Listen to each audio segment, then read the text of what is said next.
Important. By the way, what is the difference between these two definitions? Here, and phobia. Does anyone has an idea? Phobia is irrational. Irrational. Yeah. Yes, correct.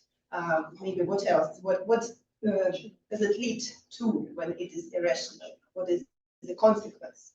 You get anxious and it's hard to do something with this feeling. So Yes. disappear, you can overcome it, and phobia you just need to come to terms with the fact that there is nothing to be afraid of. Yes, so it's difficult to control, right? It's difficult to explain when it starts, why it starts, from where it comes, right? And I also made some research and found the definitions of very, to my mind, useful.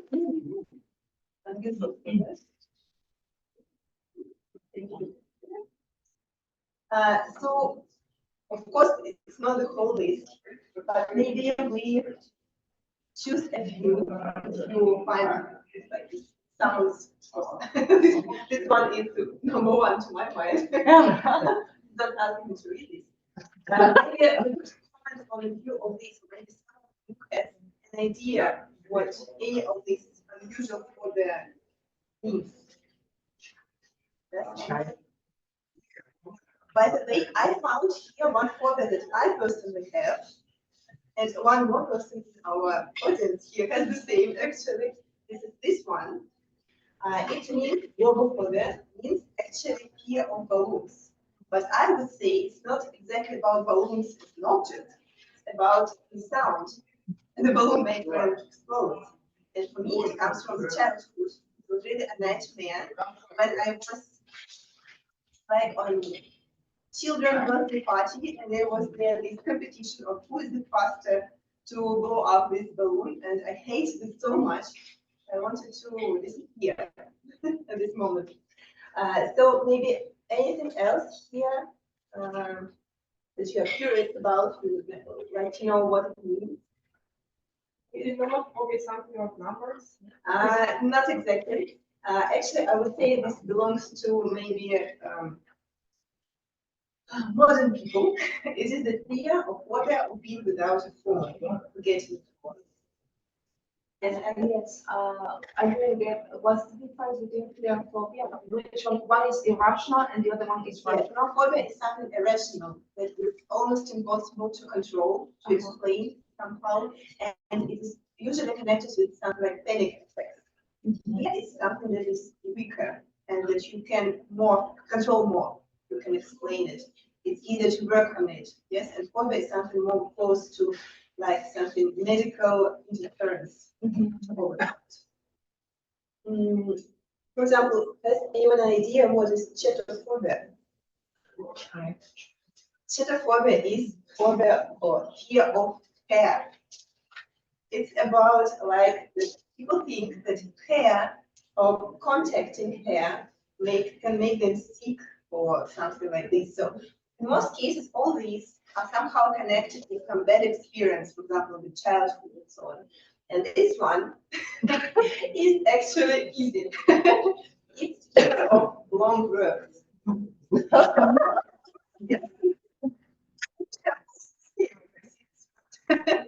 It's challenging to read it.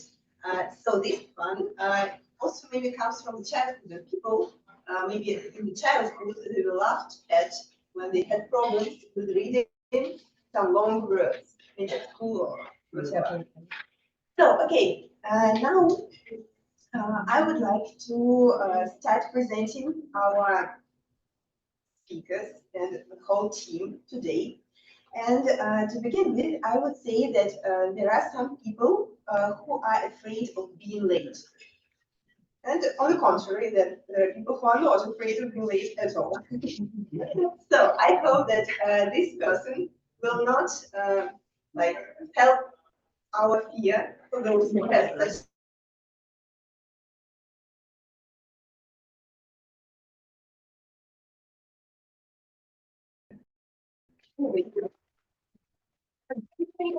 Dear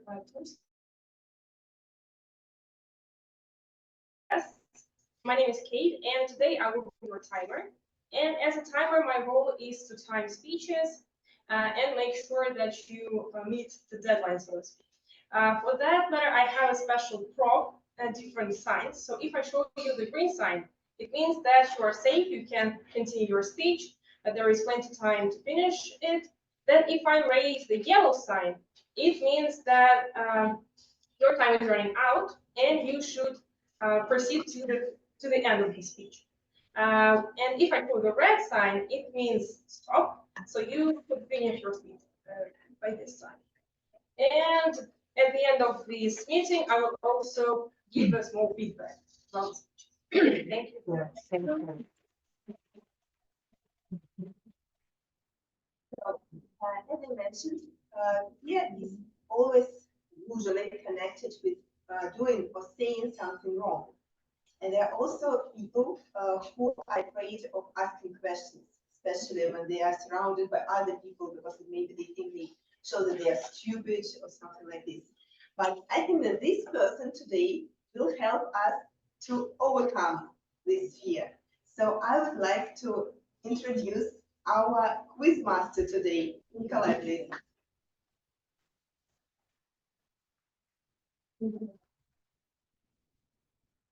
Thank you, Madam Toastmaster. But I think you missed something else. I'm not afraid of asking questions. You're not, but maybe the audience. Oh, is, yeah. So they will. Thank you. So, hi everyone. I'm happy to be here with you. I hope you too.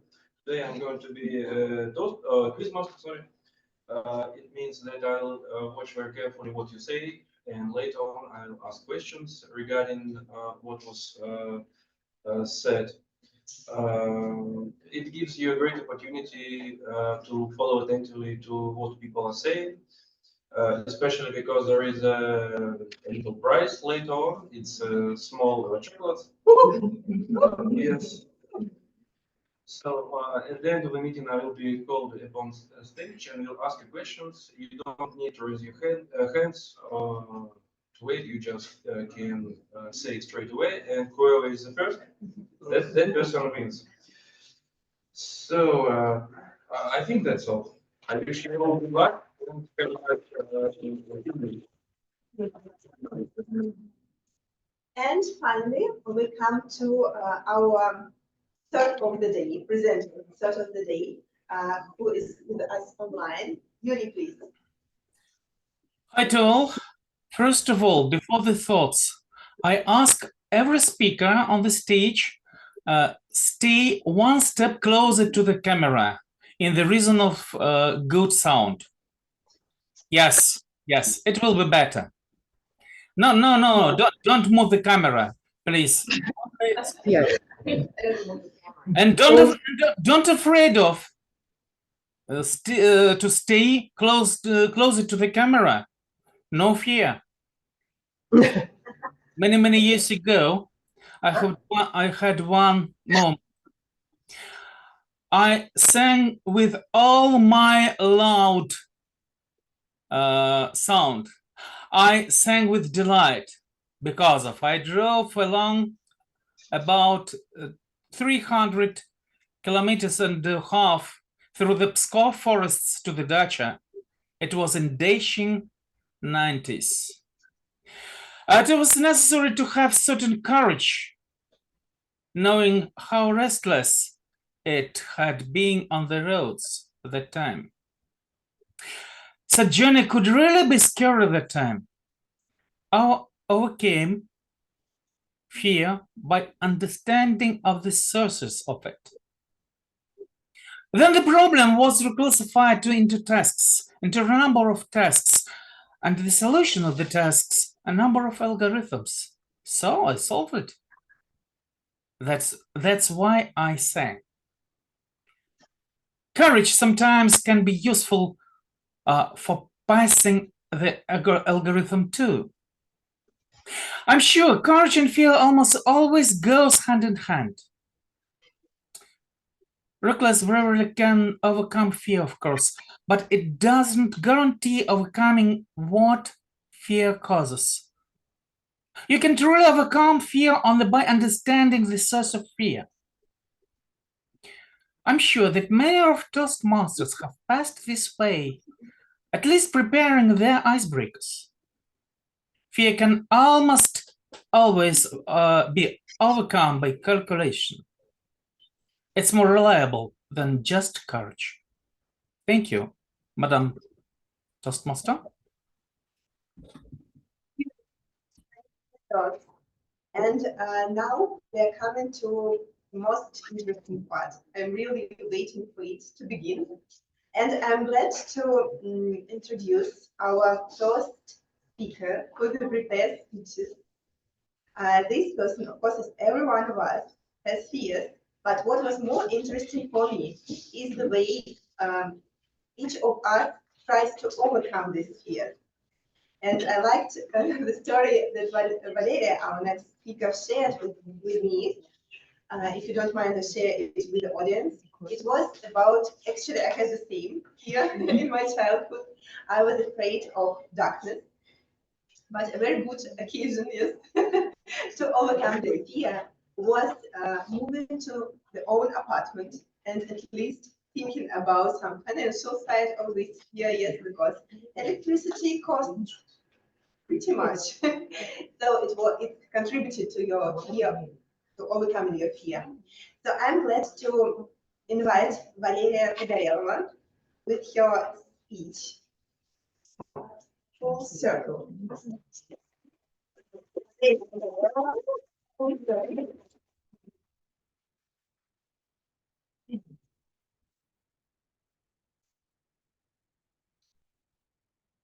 In nature, there are many animals that are not afraid to be noticed for who they are. They flutter their feathers, they shine their colors, and they take up space in the world for everyone to see. Can you think of any examples of animals that are not afraid to be noticed? They're very bright, very colorful. Any examples of animals? Peacock, very good. Any more? Tiger. Tiger, absolutely. Any other animals? Got one more.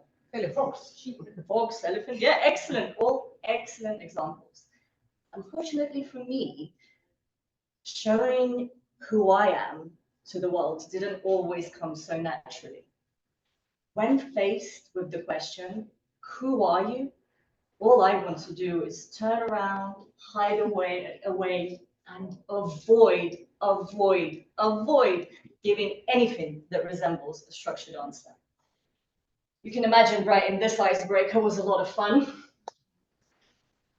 But the truth is, my identity has been a hot topic for everyone to discuss ever since I moved from Russia to the UK at the age of 12. Dear Toastmasters and guests, there are two things that we come to recognize as ourselves in this world, right from birth.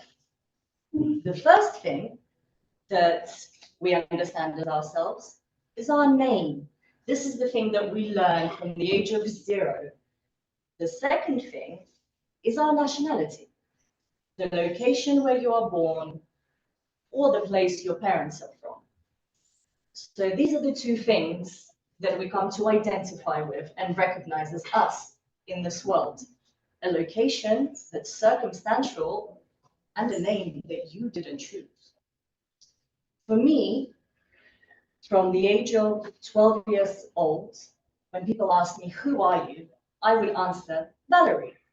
But as you see on today's meeting agenda, that's not the name my parents gave me. But it is the name a new identity was born with. An identity that helped me survive in the new world, that helped me adapt to a new environment.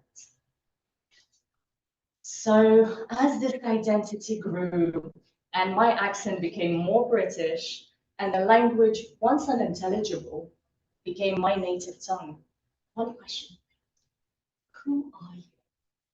Are you Valeria or Valerie? Are you Russian or are you British? People ask me. In UK, people said, well, you don't look Russian. You don't speak Russian. At least I don't hear you speak Russian. You say you're Russian, then why are you here? when I went back to visit Moscow, people noticed that I acted differently, I now spoke differently. And they asked, if you have a British passport, why are you back here? To me, the message was, you're no longer one of us, you are one of them. So when I was 23 years old, my inner voice spoke up and it said, enough!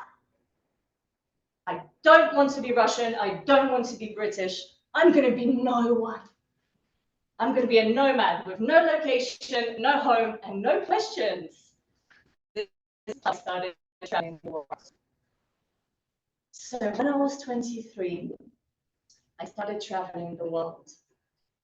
In the space of 6 years, I've lived in 9 different countries across 4 different continents.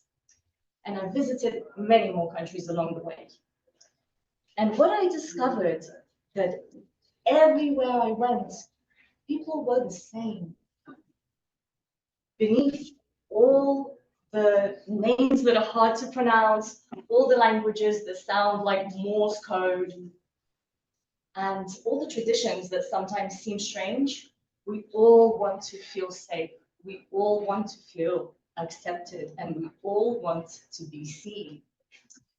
So when I was 28 in 2021, my inner voice spoke up again. Enough, it said. Spend a little time at home. So I came back. I came back to Moscow, and things were different this time. I saw the humans beneath.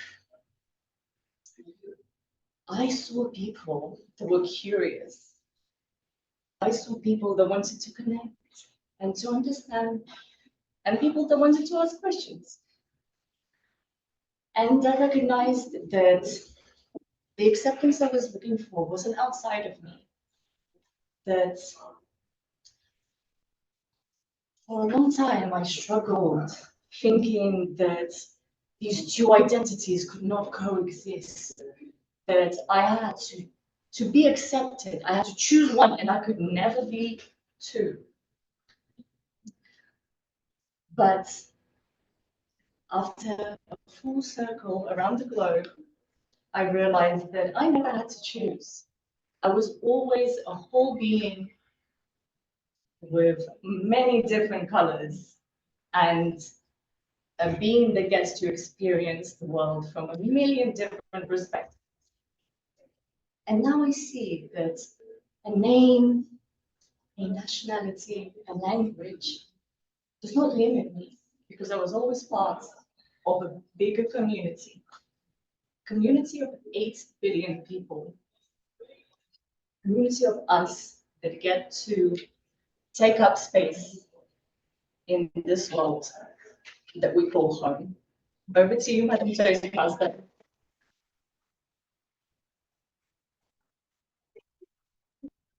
Thank you for this very emotional viewers. And now let us move to our second speech. I would like to invite Nikolai Vasilyev with his speech title, A Man in Search of Beauty. Man in Search of Beauty, Nikolai Vasilyev.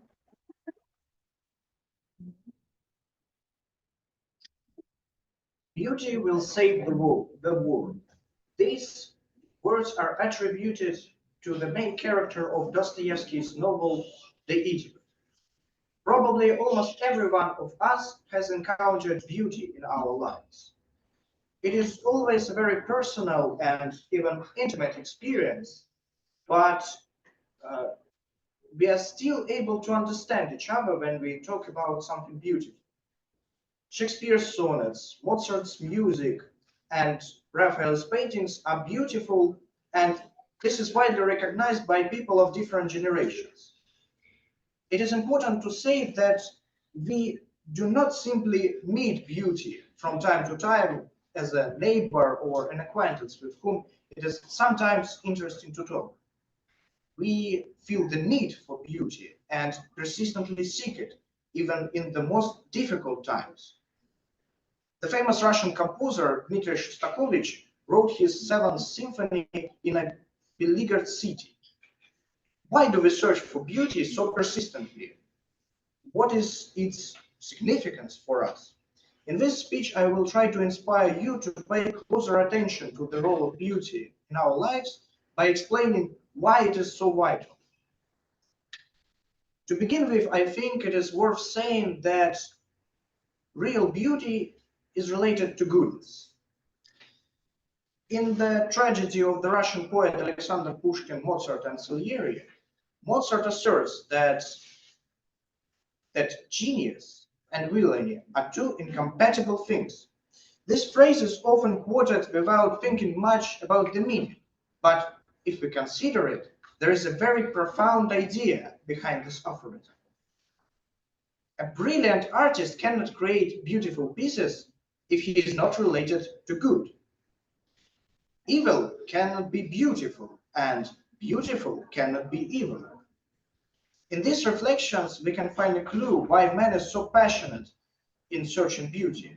In the pursuit of beauty lies our desire for goodness. It is not for nothing that people sometimes say that true beauty purifies and elevates a person. Ultimately, true beauty makes us better. Another important aspect of beauty appears to be its connection with love. At last, not only a piece of art or nature can be beautiful, but also human relationships. For example, we can say that a person has done a beautiful deed by donating some of their money to children in need, or we can celebrate the beauty of relationships between friends or lovers. Moreover, the more selflessness there is in a human act, the more love there is in it, and therefore, the more strongly it is connected to beauty. I think you will agree with me that a person who risks their life to save others shows a great love for them, and his act is truly beautiful. All this tells us that beauty is related to love as much as it is to goodness. Thus, we can see that our desire for love also can be expressed in the search of beauty. Finally, I should mention that the search of beauty is inseparably tied with happiness. When we contemplate beauty in art, nature, or human relationships, we feel that we are dealing with something highly meaningful and essential, not only at this particular moment for this particular person, but universally and for everyone. At last, beauty has to do not only with goodness and love, but with very human existence. Through the encounter with beauty, we become more humane and thus fulfilling our vocation. A person who has really learned to contemplate beauty and become involved in it has also learned to do good and has learned to love. That is why I think we can call such a person truly happy. Let's sum up this little reflection. We all long for goodness, love, and happiness. In our longing for beauty lies the thirst for these great things, and in our encounter with beauty, we have the opportunity to get in touch with them. There is a small reflection I would like to share. Then a person finally finds a beauty after a long search. They cannot treat it as their own property. Rather, quite the opposite.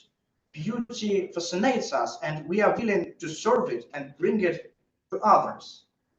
When we learn to respond to the call of beauty, that is, to be good, to love, and eventually to be happy, then not we will find beauty, but beauty has already found us, and in the words of Dostoevsky, will indeed save the world. Thank you.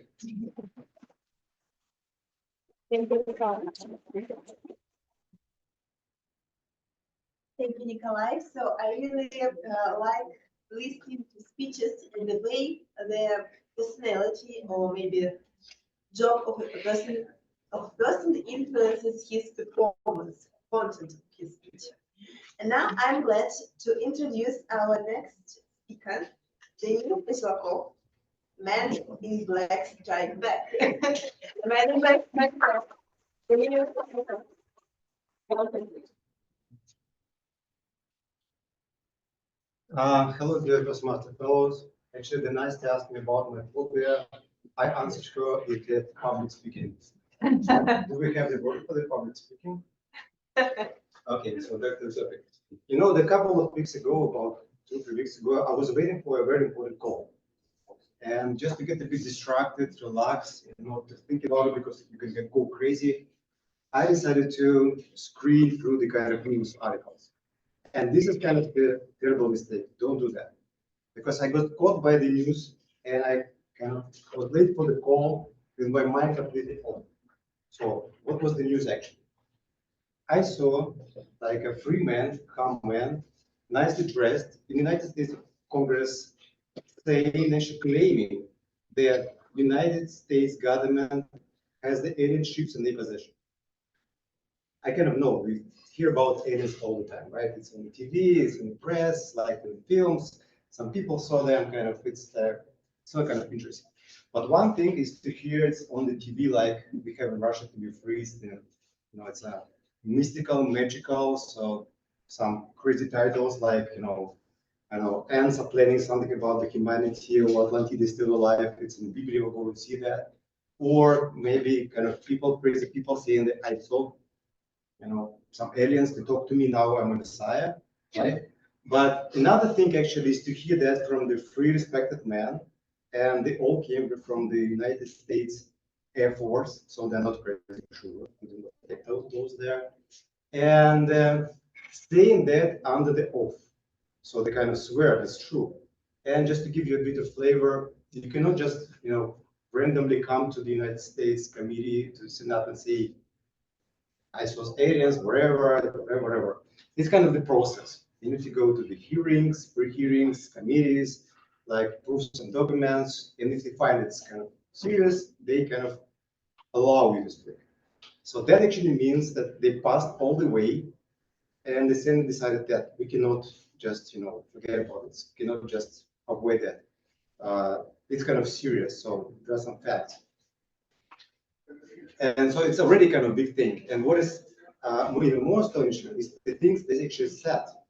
And so what they claimed, they claimed first, and I will read it because it's kind of formulation is very important, that since the 1930s, US likely has been aware about non-human activity and extraterrestrial life.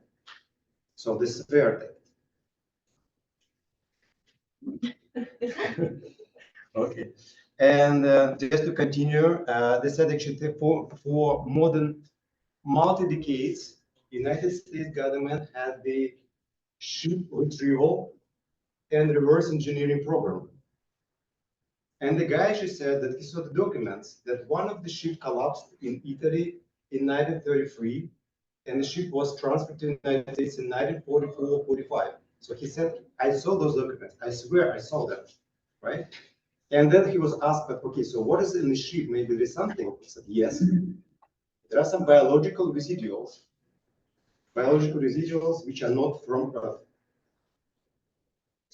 Kind of course, they asked about the money, how this program was financed, and so on.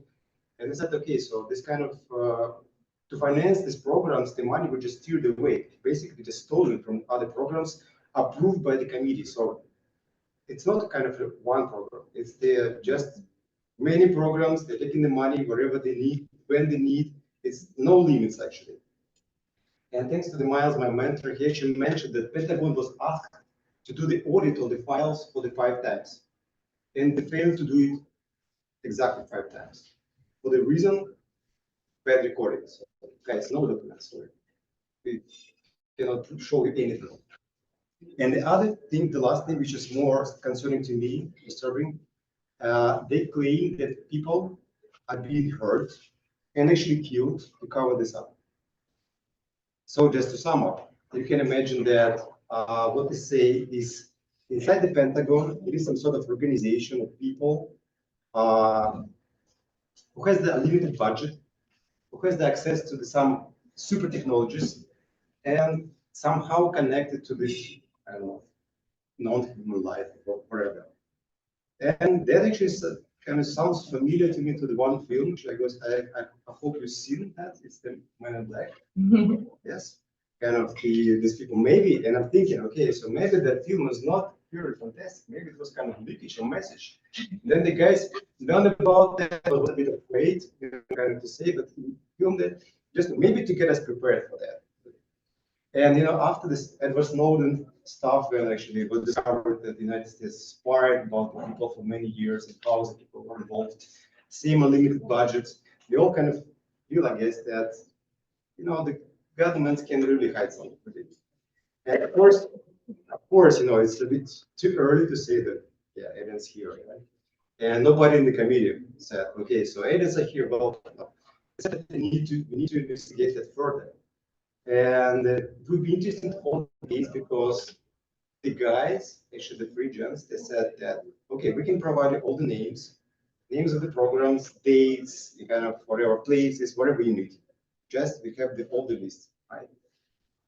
And to be honest, I'm looking at it positively.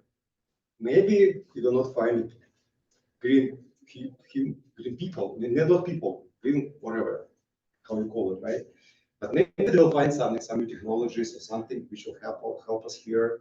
And if these people been, people, aliens been here for many years and nothing bad happens, maybe it's not that bad, right? But I do understand that for many people in the world, it can be disturbing, right? So some aliens, wherever, they might even have phobia for the aliens. If there is such a word, here. And the best way, of course, to deal with that is to actually, to forget it. You just to forget it like it never happened. And if you've seen the film, you know how they do that in the film, right? Have you seen the film? Yeah. Okay, so I don't think you it's kind of to save your fears. Let's try. Just look at the camera. And if you have the fears, let us erase them. Okay, so thank you.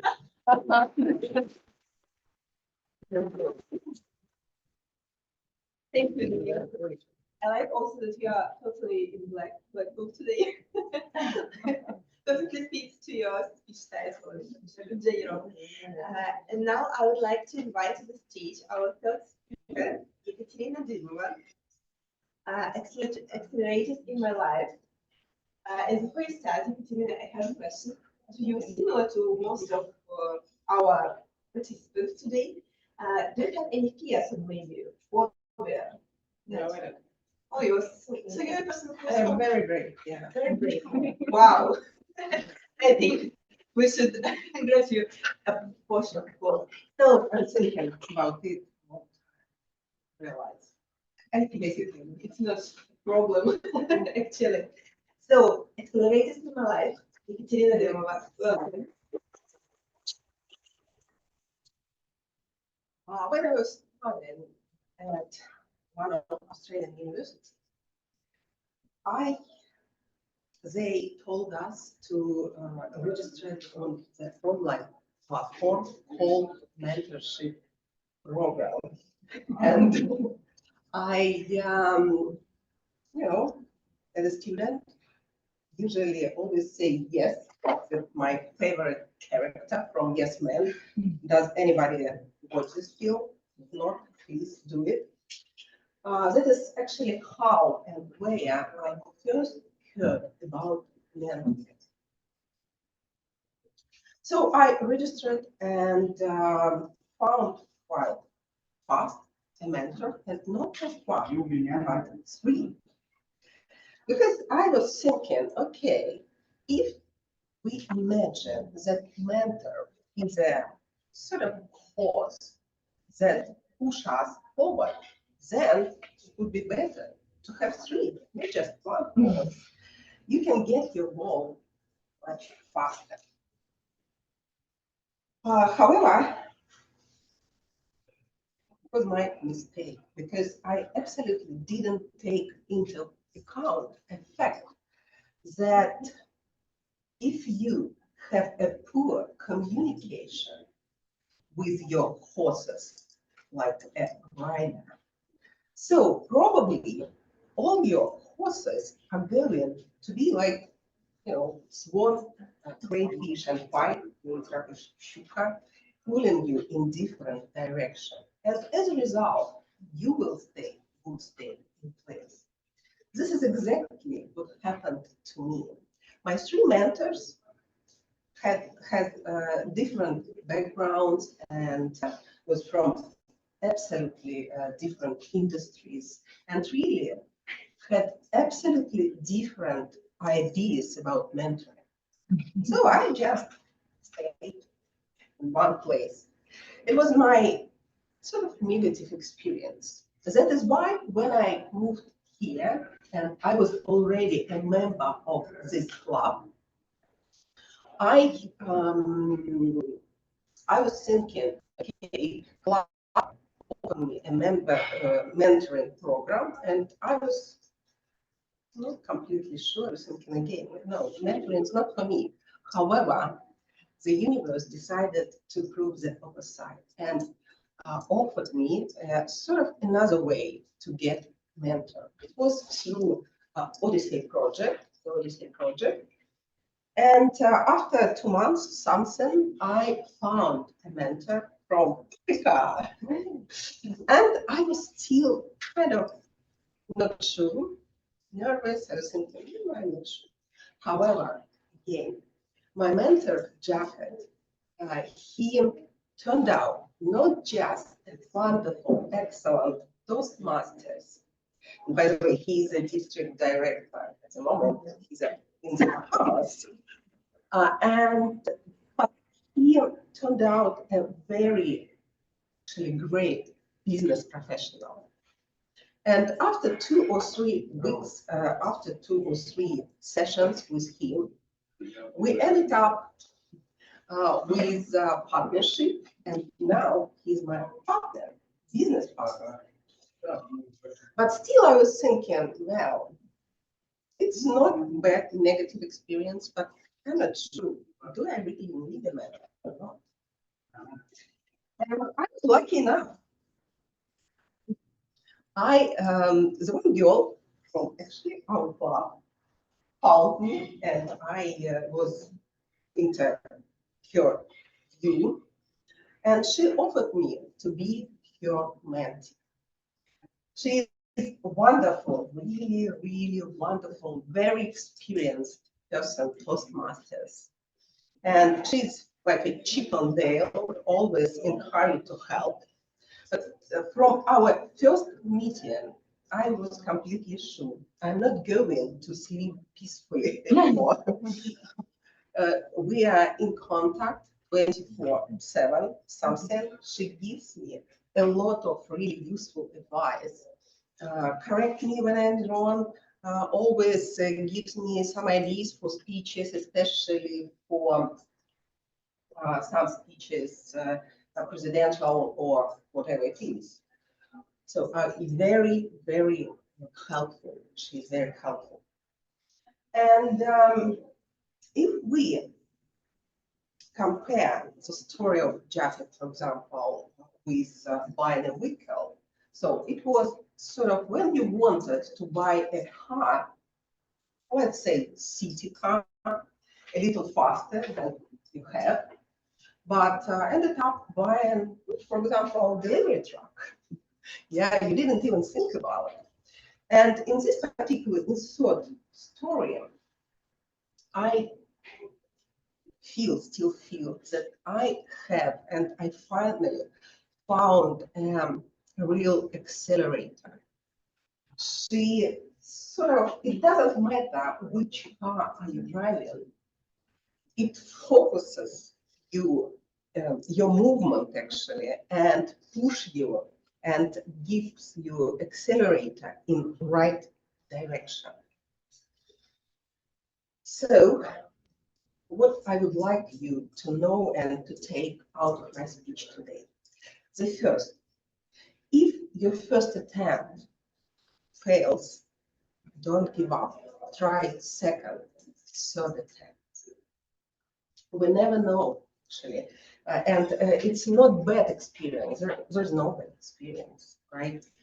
Maybe you are not ready, like I wasn't ready for my mentors, or maybe your mentors are just not your people, right? Second,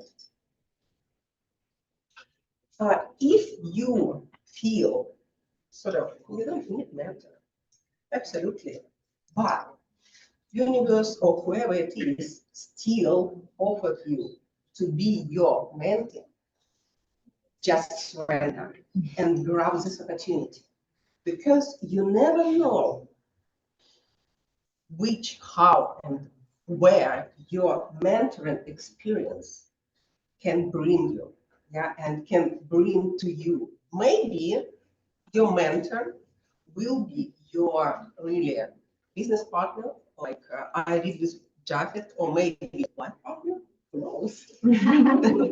And third, I realized mentoring is a really, really unique opportunity.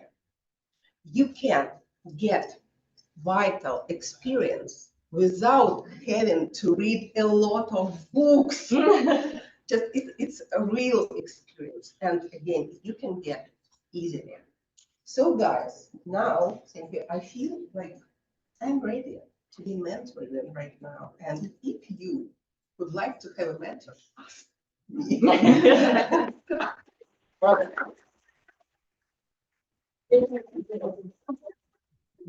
So thank you very much.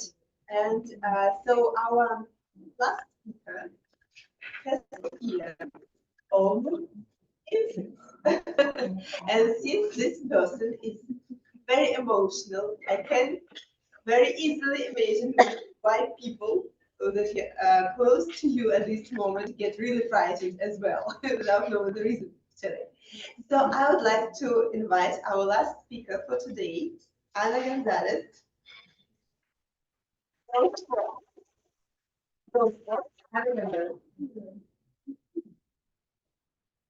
Mente sana en cuerpo sano. Who have heard this expression in Spanish? Maybe. No. So this means healthy mind and healthy body. This is an expression I was told, and we are all told in Peru since we are children. So it stick with me. So all my life is overthinking, like I must have, like healthy mind and healthy body. It's a purpose of my life. Well, dear Toastmasters, I would like to invite you to join me in this journey of mine. Healthy mind and healthy body. So I thought, well, what can I do to achieve a healthy mind and then a healthy body? Or first a healthy body and then a healthy mind? So I thought, well, what could be the answer? What would you say? What can give me, for example, the endorphins to make me happy? What type of activity would do that? Meditation. Exactly. I thought, yes, sports. That's gonna be it. I'm gonna get the endorphins, and then I'll have happy mind.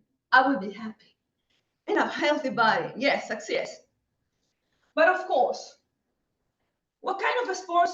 Does anyone here practices sports? Please, can you tell me? You raise your hands. What type of sport do you practice? Dance. Dancing. Yoga, beautiful. Over there, Running. gym, also good. Boxing. Great. Those are normally like the things that you go for. But here, this guy is my guy. I am not regular person. As the sports saying in baseball would say, go hard or go home. I thought, I'm going for martial arts. A friend of mine invited me to join his sport clubs in university. And I thought, when he told me, I thought, yeah, that is the club for me. I think it would be perfect. Martial arts, you find you in a peace. So I joined the Kung Fu Club. Yes, Kung Fu Club. I was quite young back then. I liked it a lot. It was one of the most wonderful experiences I ever had. There are two options, right? You have, within martial arts, you are able to achieve what is called Zen. If you know about this, is the state of mind in which you are relaxed, you are unbothered, not worry about the things that you cannot change. To be Zen is to be happy.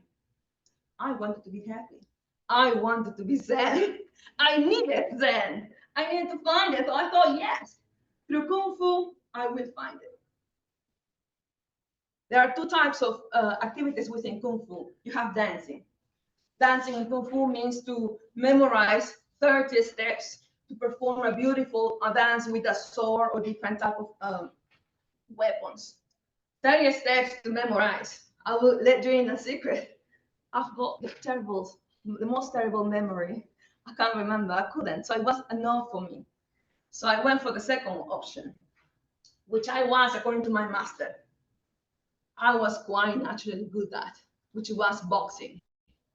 So I was good at boxing. I loved it so much. I was so good that I won a golden medal in my city, in the main city of the country, with almost no experience.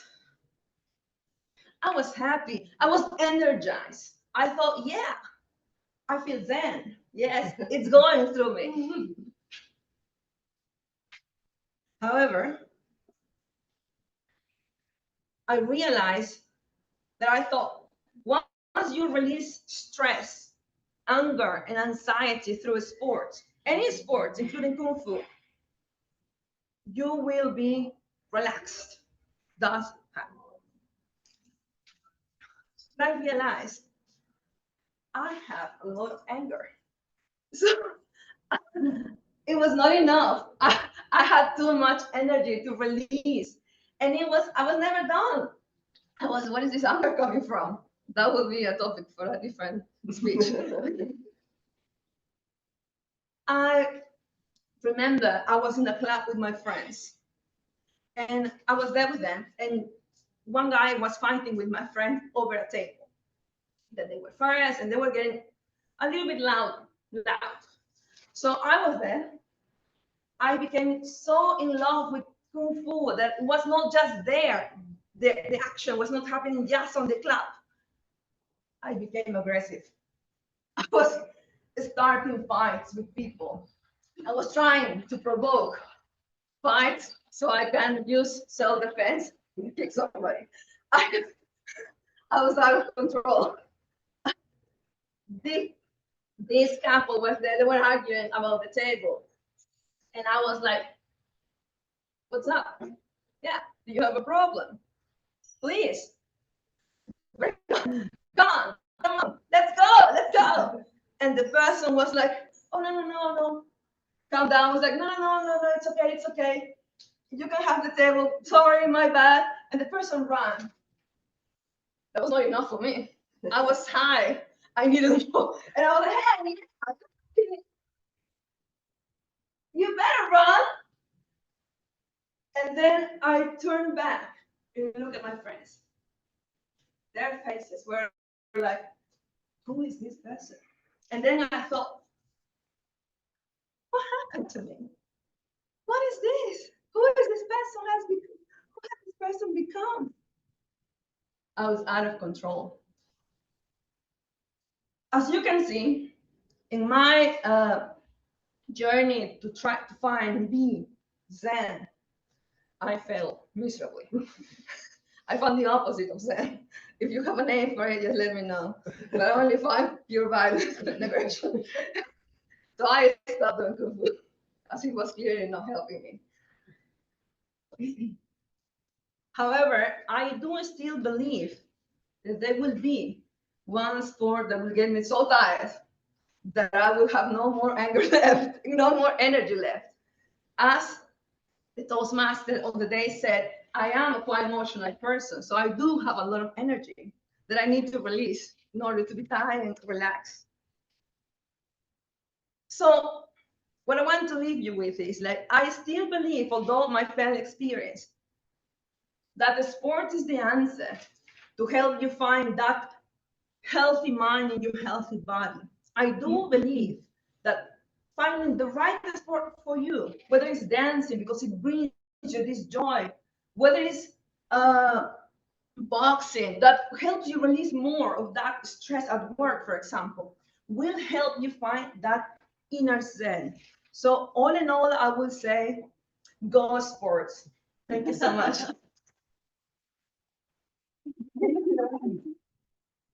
Thank you. So now we can make a break, right? I think Yes. 5 minutes. I don't know. It's supposed to be 5 because we don't have so much time. Yeah, it's maybe less. No? Yeah. Okay. Okay, and one more thing, thank you. My note. You're the treasurer. Okay. So also please, during the break, don't forget to make donations. Either to, as I'm, by the way, the treasurer, yes. Here is the note on the left side, how we can do it, or either in cash or like just transferring the money. So now we can enjoy a break. Yeah, 5 minutes break.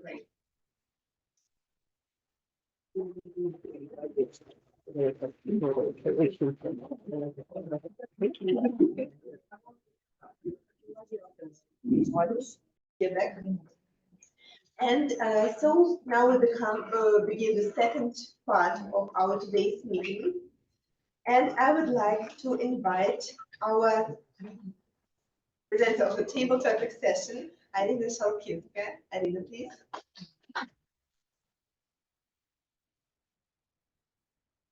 By the way, Alina, what about you and this question I asked almost everyone today? Do you have any phobia or fear, maybe? I have a lot of fears, but I don't think that they are phobias, just fears, but maybe in the future. Yes, I hope so, but everything is progressing, and maybe after some time it will become phobia, but hopefully no. Do you plan to somehow overcome this fear? I overcome every day. Every day, all my fears, and I try, and I keep trying, and I will keep trying. That's great. So, welcome. I'm very glad to see you, and I'm very glad to be here with you and to run my first table topic session. And table topic session gives all of you the opportunity to speak during the meeting and to give impromptu speech just right here, right now. So it is another way to practice your public speaking skills. And as Ekaterina, the president of our club, said, that we will have next September, we will have competition in table topic session. So I invite you to participate and to be with us also in September. And please, during your speeches, I encourage you to use the word of the day. But today we have a lot of words, and please try to use one of them or all of them. It will be very good, and you will make your vocabulary more rich and more sophisticated. It will be great. And just I want to remind you, or just mention for our newcomers, that table topic sessions, each speech should be 1 minute, but no more than 2 minutes and a half. And all of us respect this time and this rule, and I hope that you also will respect it. And please don't forget to introduce yourself, because by the end of this session, we will vote for the best table topic speaker.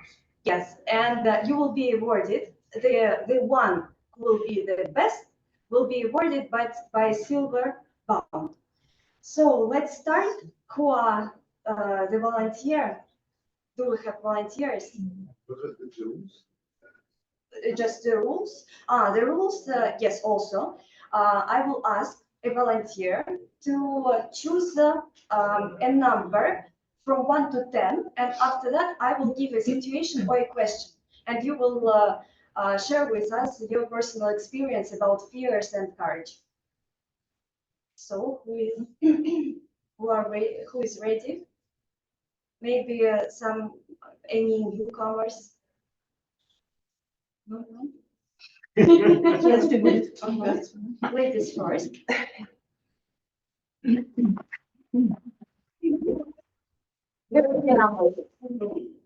So let it be number 3. Number 3. Please tell us about any situation in your life when fears pushed or helped your ambitions. Your fears helped your ambitions.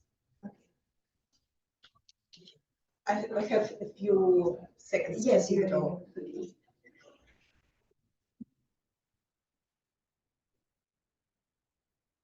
Okay, so actually I have several examples in my life, and these are the examples where two things happen. On the one hand, this is an example of how I overcame some of my fears, and at the same time, this is coupled with making me stronger. I think this is exactly what the question was about. And one example was, probably someone remember about it, I mentioned this situation in one of my speeches. I was working some time ago in a company where I was the project manager, and it was not my direct task, but in summer it was just much free time, and I decided to invest it somehow in developing our services and making our business stronger. And one of the options was to promote the sales. And since the product was relatively new and unique for our market, so I decided to start with one of the most horrible things for me, at least, something that's called as cold sales. Oh. And of course, as most of you, I'm afraid of public speaking. At that time, it was even much worse. And it is even worse than public speaking because you even don't see the person, you don't know how to deal with him. You are afraid of being sent far away with your call and so on. But what I decided to do, I just tried. Of course, I needed this courage. I needed to be brave. And of course, I failed completely for the first 2 or 3 times. And then I decided maybe my intuition will not help me here. Maybe I need some better approach. And I found some very useful information like a coach who taught how to make this cold sales much more effective. And you know, it worked.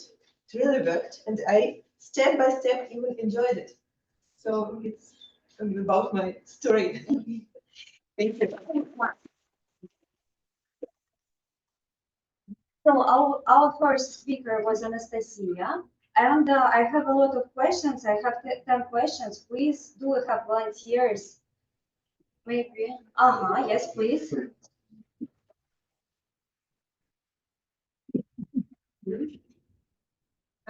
Yes, you are ready. Please just introduce yourself.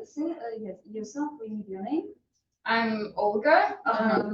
Just Some of you know me. Our second speaker, or Olga, and please choose a number from 1 till 10. But not 3. But not 3. Yes, not 3. Let it be 6. 6. Okay. How,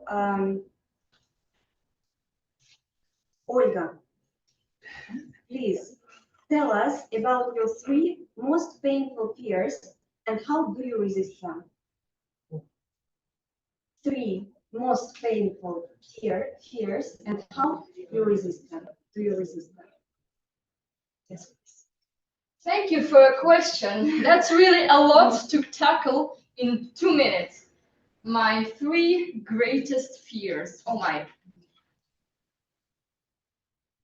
To be honest, I'm a coward.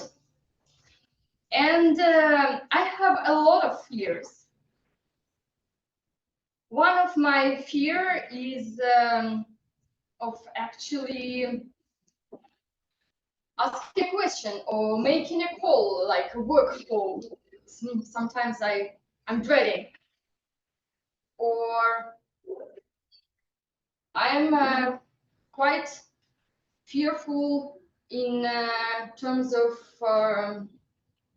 doing some physical stuff like extreme sport, for example, snowboarding, that kind of things. But you know, there's expression by someone which I like very much. It goes like that: fear is not an excuse not to do something. And that's my principle, which I try to follow in life.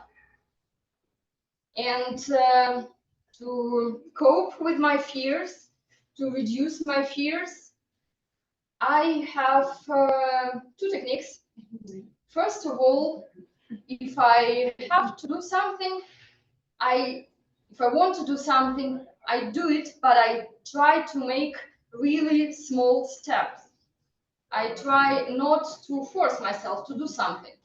Like again, with snowboarding, I was very afraid of stepping on a flat surface and just sliding downwards the mountain. So I started training, and I did it with a very, very low pace. Like I was the slowest in my group. But I don't know, after several years, no one noticed this difference. And my second technique is, again, if I feel fearful that I can't do something today, I say I'll do it tomorrow. And I sleep over this, and the next day, it's not that frightening. So that's my recipe.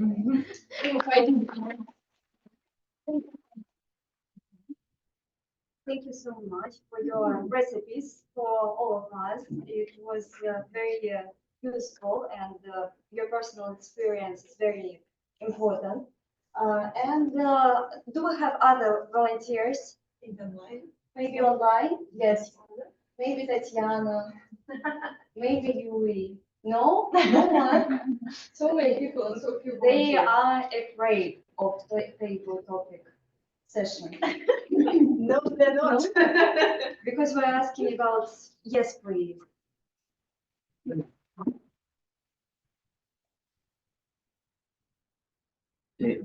you. Number 7. Number 7. And could you please just introduce yourself for our newcomers? Hi everyone, my name is Nikolai. Nikolai, our third speaker is Nikolai. 7.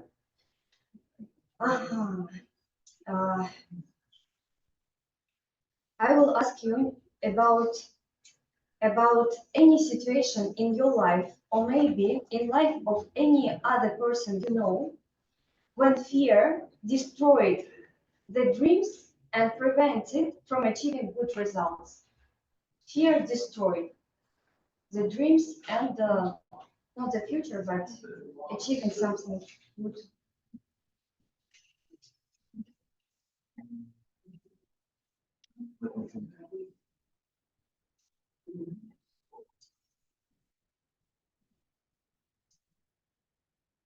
Come to think of that, when I started in Germany, I knew a girl who immigrated to Germany when she was 15 years old, and I think that had a deep impact on her psychological mindset. And she was very anxious when speaking to Germans in German language, and I think that she was quite smart and nice person and very clever. And sometimes she just was very anxious. I don't know whether that destroyed her career or anything, because I haven't spoken to her like for 10 years, maybe more. As for my close friends, none of them was that much of oppressed by fear, so that all his life or career or family life would be destroyed. I don't know, can't really say. So you're a lucky person. Yeah. And your friends also. Yeah. So thank you so much.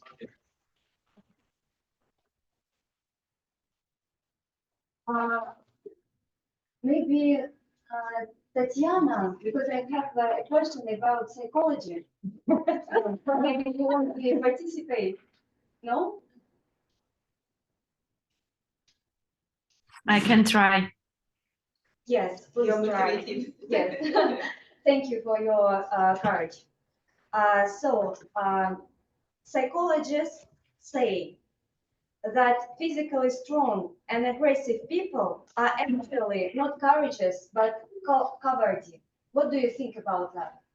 That aggressive people are not courageous and not brave, but they are cowardly, and they use strength to attack and to protect themselves. But actually, they are cowardly. What do you think about Mm-hmm. It's a really interesting question. And honestly, I think that it's all depends on person. But in particular, okay, in my personal opinion, most of them, yes, they have, all people have a lot of fears, and these people also, and they just, it's their mechanism to deal with this fear, with aggression. It's not cover, it's, oh, maybe yes, we can call it cover. Yeah, it's a mechanism to deal with this fear, because they don't know how to, or with any other emotions, not even fear, maybe any other emotions, but yes, it's a coping mechanism to deal with all these strong emotions and fear also. Thank you.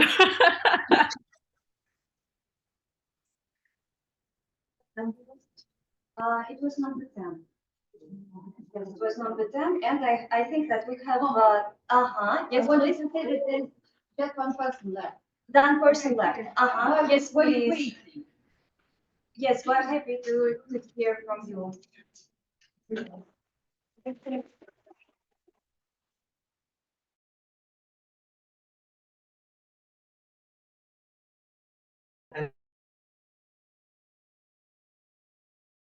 And I would like to choose number 8, please. Number 8. Thank you so much, Daniel.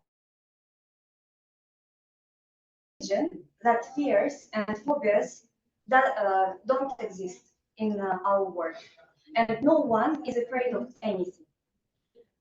The question is, would you like to live in such a world, and why? Without any fears and without any phobias and nothing to overcome. Thank you for this really exciting question, Madam Toastmasters. Imagination is a truly powerful thing, isn't it? We can imagine pretty much anything. We can imagine any type of a world. We can imagine any type of a construction in that world. But the truth of the matter is that whether we can imagine such a world or we can't, and imagining that we can, the world without fears is not going to exist, because fears is one of the tools to prevent us from, fear is like a fear and a pain, they go hand in hand together. They have some degree of an overlap. One doesn't necessarily equal the other, but they are two very powerful tools to prevent us from doing unnecessary, wrong, harmful, dangerous things. And here is the question. The question is the quantity. Because as a very wise man, Avicenna, Ibn Sina, has once observed, that the same substance is a medicine and a poison. The only question is the quantity. If you take simple water and drink 6 liters of that water, you will die, because that's excessive. Same is true with the fear, or without imagination, that fears don't exist.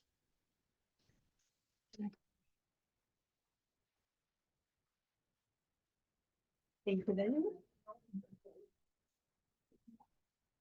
Thank you so much for your great answers. And right now we can vote using QR codes on the agenda.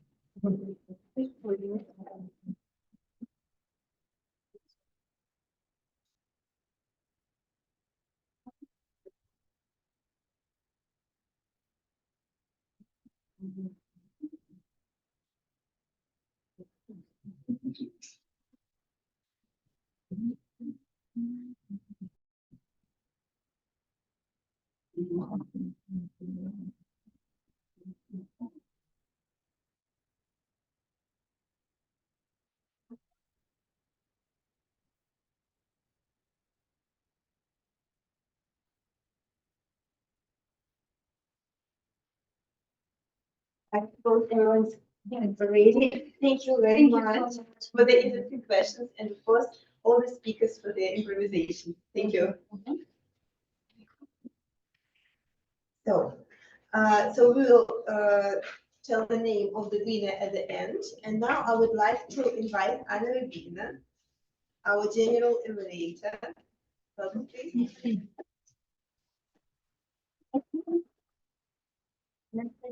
Thank you. So we are proceeding to the third part of the meeting, that is evaluations. That's a crucial part of Toastmasters. We like to give, we like giving feedback to everyone. And after getting feedback, we get the feedback about the feedback several times. So my role today as a general evaluator is to call on stage the personal evaluators and then give my overall feedback of the meeting. So I observed it during the meeting and picked up what our club did well and what we can improve.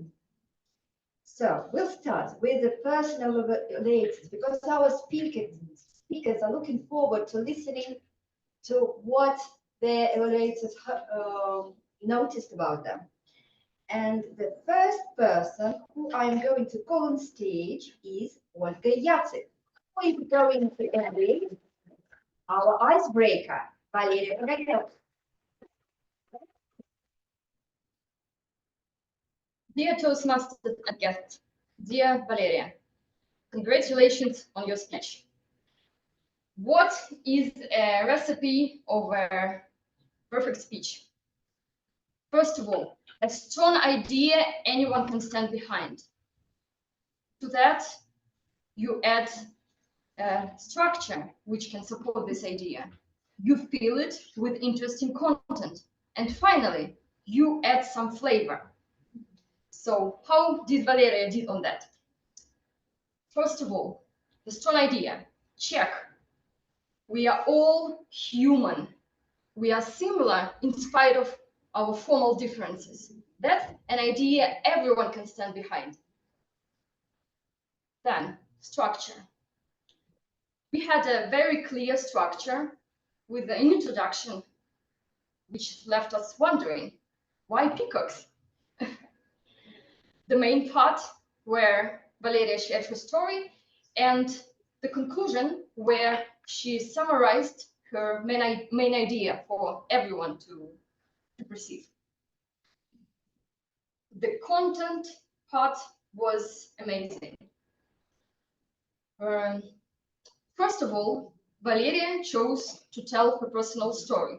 And not only did she manage to fulfill the purpose of the project of an icebreaker, but also she kept us captivated, because that's what personal stories are for. And in her content, in her main part, she also had a conflict, or I'd rather say two conflicts. One between two identities, Valeria and Valerie, probably, and also a conflict between her and the world, which wants to put a label on us. That's what powerful storytelling is about. To build a story, to insert a conflict, and to allow the conflict to be resolved in the end of the speech. And finally, the delivery, what I called the flavor. We've heard some very rich vocabulary, obviously. We've heard jokes. She started her speech with a question, which is a typical tip, but it works always. Her use of body language and vocal variety is outstanding. She commanded the stage, she moved on stage, but I didn't even pay attention to it because it was so natural. As for vocal variety, Valeria changed volume, pitch, the pace of her speech, which was wonderful. However, one piece of advice from me would be concerning your vocal variety. In the end, it felt like you were a bit overpowered by your emotion, which reflected in your voice. And you're the speaker. Your role is to overpower us with emotion, not yourself. So, just if you feel that this might occur in the future, I suggest you rehearsing these emotional parts of your speech. Otherwise, nearly perfect speech, not a beginner level at all, and I'm looking forward to hearing your next speeches.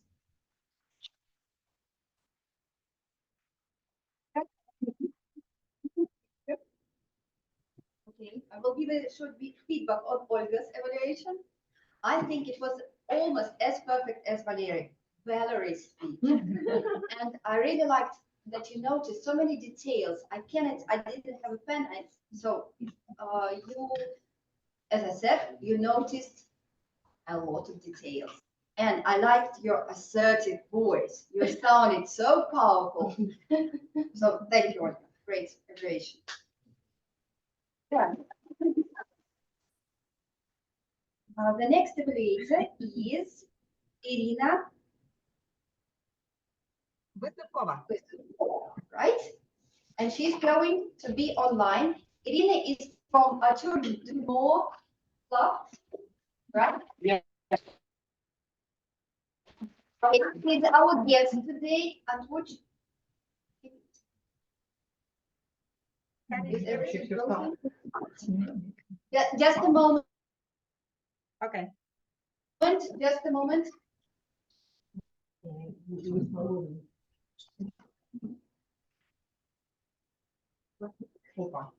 Just a minute, I will tell you when. Yeah? Okay, you can start. Thank you. So,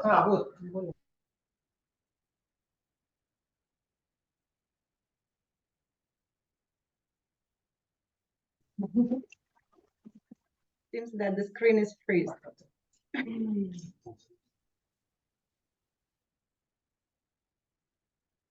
Okay, guys, can I start? Yeah? Okay.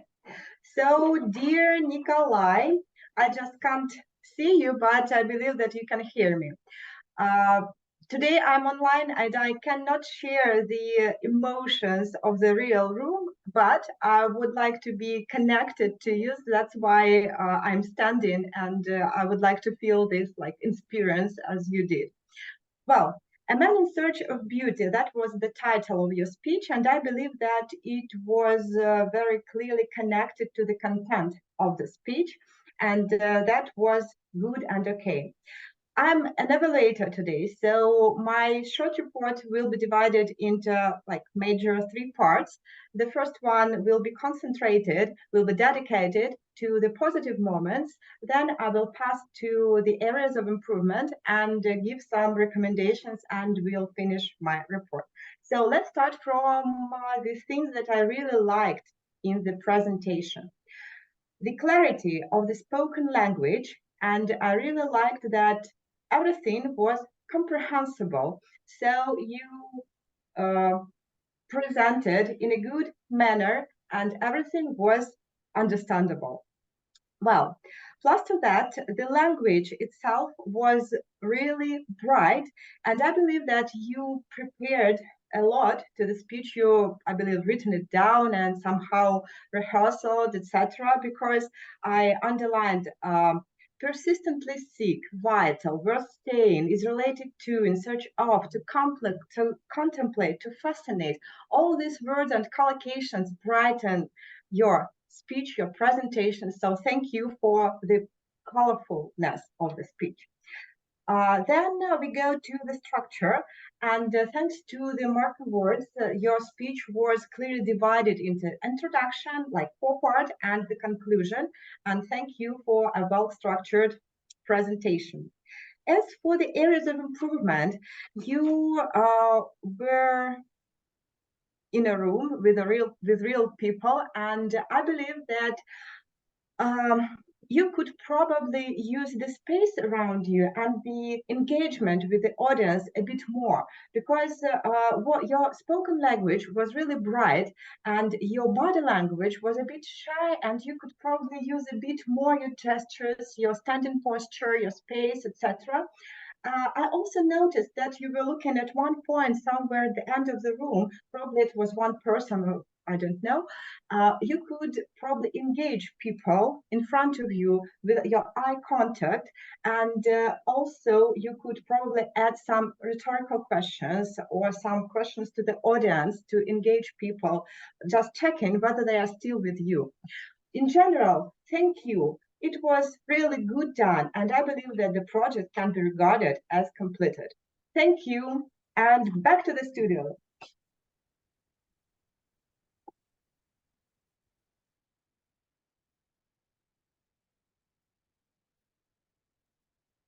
We can't hear you.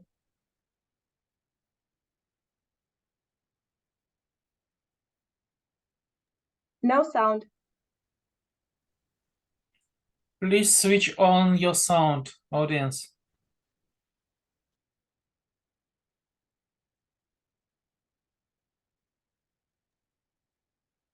No.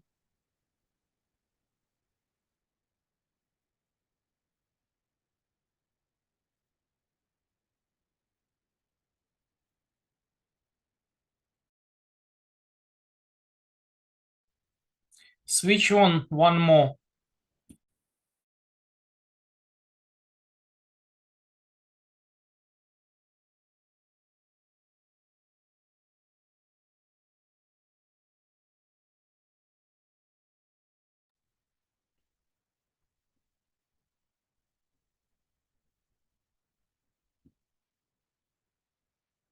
Move Zoom picture to your main screen and switch on there.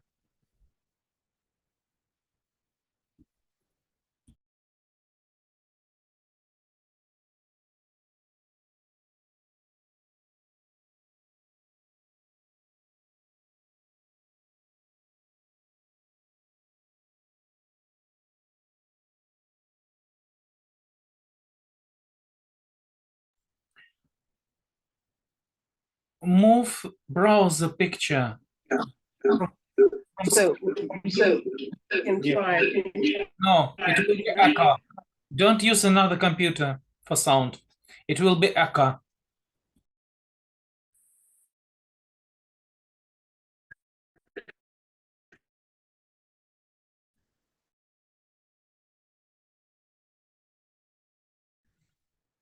Don't use another.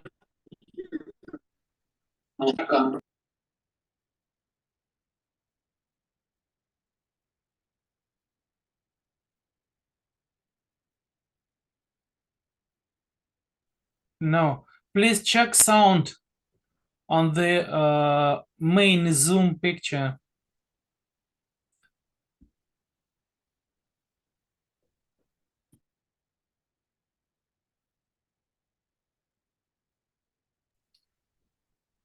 Is it right source of sound on your Zoom? Web camera.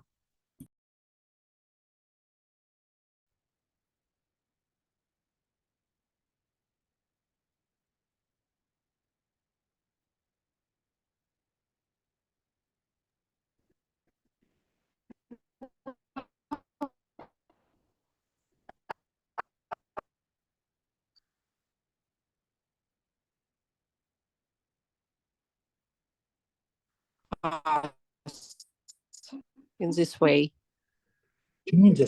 Ну, еще раз можно я? I think without the sound. Yeah. Can you hear us? Right. I will go to With echo.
К сожалению, последнюю часть мы почти что не слышали. Только можем представить, что у вас там было. Рады видеть все лица. Уж простите, что перешел на русский, но вот